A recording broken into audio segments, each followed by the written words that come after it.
suoraan päähän kohdistunut taklaus. Ja tällä tavalla taklauksen kohteena siinä sveitsiläispelaaja Valentin Wirtz.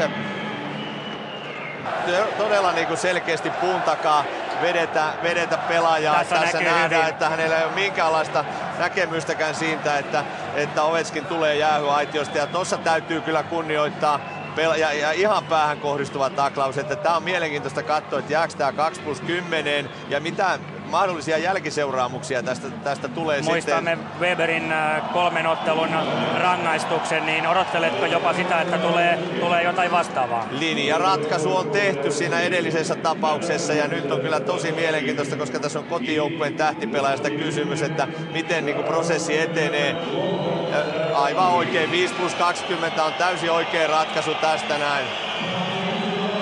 Todella niin kuin raukkamainen taklaus. Se on juuri näin, eli 5+20 on täysin oikea tuomio ja vuoren varmasti se menee myöskin direktoraatin käsittelyyn vielä tämä. Se ei jää tähän tosiaan, niin kuin studiostakin todettiin. Niin